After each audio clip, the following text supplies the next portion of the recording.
All right, it's time to talk about some prospects that have just gotten the call, are about to get the call, and could impact your fantasy baseball season the rest of the way. Now, I'm not going to discuss Alex Freeland of the Dodgers because he was on last week's video before he got recalled. Instead, let's go over some of the prospects who are next up. Now, I usually start with one of these prospects who we didn't catch, who is already in the majors. I'll start and end with one. Let's go first with Carson Whisenhunt, who just got called up by the Giants after last week's video came out. And he just, in fact, wrapped up his first major league start. And it was a little disappointing. Let's just be honest. I mean, it was at home against the Pirates. You couldn't ask for a better setup, really, for your debut. But I get it. Look, this is a rookie pitcher. Nerves are there. He's not going to have his best stuff necessarily. So he went 5 innings. He gave up 4 earned runs on 5 hits. 3 strikeouts, 2 walks. So not overly impressive in and of itself, but again, it's his first start. Let's give this kid a little bit of time before, he actually figures things out. And he has what you would call legitimately a special changeup. It grades out as an 80 on a lot of these prospects ranking services. Now, Whisenhunt is up because some of their other pitching prospects, you might remember Hayden Birdsong, didn't last, and Landon Roop also, I believe, is hurt. So Whisenhunt's getting his shot. Let's see how he quits himself in his next start. I would say worth a speculative stash, even in your regular redraft leagues. You might want to wait before deploying him. I'm going to say that basically with every rookie pitcher ever, pretty much. Same thing goes with this. You thought this was going to be a smash spot, right? Like I said, it's the Pirates. It's at home. Not so much. So let's see how he does. But again, the ceiling here is actually really, really high. Now, a team that could definitely use a shot in the arm from one of their pitching prospects, and they may get it soon, is the Atlanta Braves. Look, Eric Fetty, Carlos Carrasco, it ain't cutting it. And look, you got to feel bad for the Braves, honestly, at this point. Every single one of their pitchers has been hurt. It's ironic that the only guy in their rotation now who isn't is Spencer Strider, the guy who just came back from a season-ending injury, but everybody else is out. And so now it's rumored that we might see Hurston Waldrop, their top pitching prospect. He was just scratched from his most recent start at the AAA level, and so it's possible. I don't know if we'll see him on Tuesday, maybe Wednesday, but we could see him in this coming series against the Royals.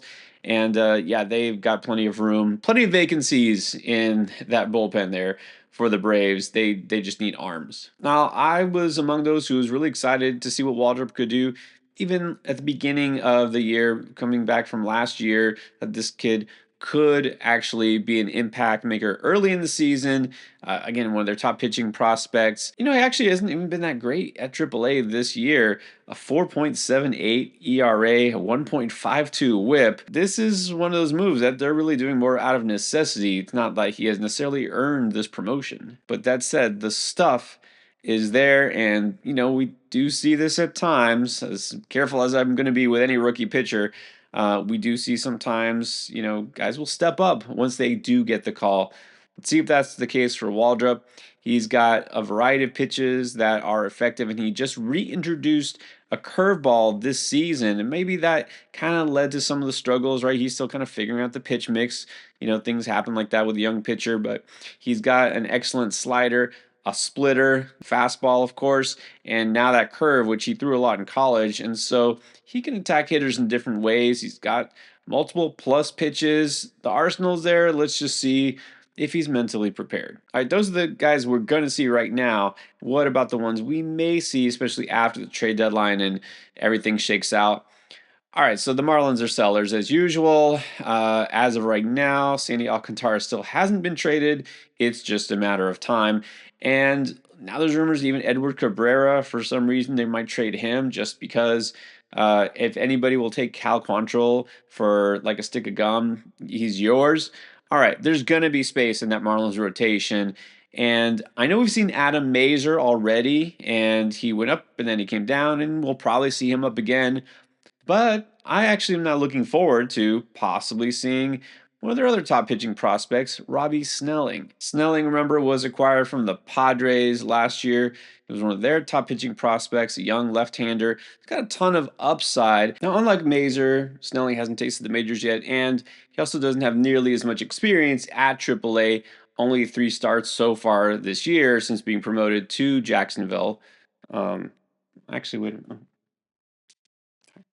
go Jumbo Shrimp. But let's face it, well, Mazer has struggled sometimes, especially in the majors when he's gotten that taste. Snelling hasn't, he hasn't done that yet, and he could struggle, absolutely. Some evaluators aren't as high on him, but still, he's done pretty good job so far in those 3 starts at AAA. He hasn't allowed more than 2 runs in each of them, and his very last start, he went 6 2/3, 11 strikeouts, and no walks. I feel like it might be a little bit later in the year, even if the Marlins do wind up trading 2 or even 3 pitchers.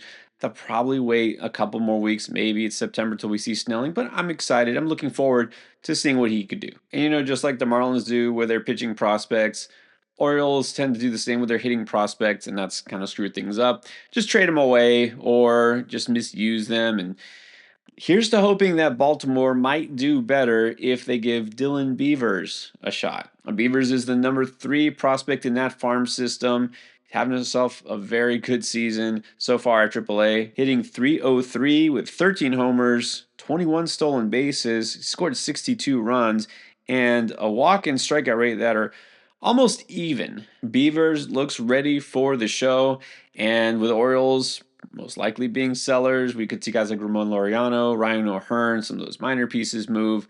And yeah, there should be a spot for him. So this could actually be just a matter of days, honestly. But again, I just hope that we actually see him thrive because, again, it's not like I'm a big O's fan or something. I just feel bad when you see a team that's so much promise, so much young talent, just mishandle it and just lose their way. I mean, what happened? Guys like Kobe Mayo, he's there still. Heston Kierstad, he's still, languishing in the minors. How about let's just see some of these guys come up and succeed, and maybe this young team actually put it together. A team that definitely has nothing together is the Rockies. All right, so clear the path for the prospects. Maybe we'll see more of these guys that keep getting called up. This is a good thing, at least for us in fantasy. Is it possible we're going to see next Sterling Thompson, outfielder for the Rockies? Thompson putting up pretty good numbers this year, AAA as well. Thompson's hitting .276, got 10 homers, 9 stolen bases, and excellent plate discipline as well. 11.9% K minus BB. So those numbers aren't as good as Dylan Beavers, and the Rockies are not as good as the Orioles.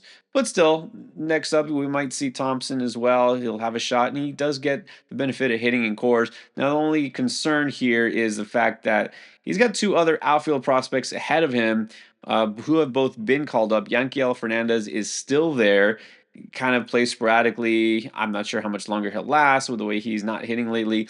Zach Gavin, you remember, there was so much hype about him early in the season, got sent back down. He'll probably resurface at some point. And so the path for Thompson you'd think would be clear because it's the Rockies, but there's a lot of other young guys here fighting for at bats. So let's keep an eye on this. Thompson's a guy who isn't going to stand out with as much power as those other 2 outfielders I mentioned, but he's a little more balanced. He can give you maybe some batting average at least. He does have some pop, he has some speed.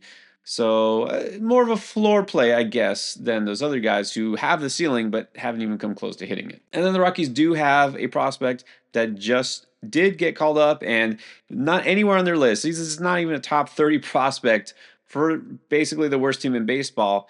And yet, maybe he's the most interesting player on this list that I'm mentioning because Warming Bernabel has gone deep twice in his first 3 games as a Rocky. Yeah, I was not really familiar with him either, other than kind of seeing him as a name on a list at some point in their minor league roster. But Bernabel, he's with the big club right now, and his numbers were really good. He deserved this promotion at AAA. He was hitting .301. Interestingly, only 8 homers, and you look throughout his minor league track record, not a lot of power, and yet it's just been dormant, I guess. He's grayed out with a ceiling of 55 grade raw power. He's got it in there, and we're seeing it already. Maybe this is one of those sneaky prospects who kind of breaks out given the shot. There's plenty of guys, as we've seen, like with Bryce Matthews, get hot for the first week and then absolutely go ice cold. This could be the case, but hey, he's in cores, he's getting playing time, so let's keep an eye on Warming Bernabel. All right, that's this week's Beat the Breakout. Keep stashing, keep looking at those transactions, figure out what's what. I know it's going to get crazy here in a couple of days. At least I hope some more trades actually happen. Let's get it going, guys. Got a couple of days left. All right, so stay on top of things because the pennant race is not far behind.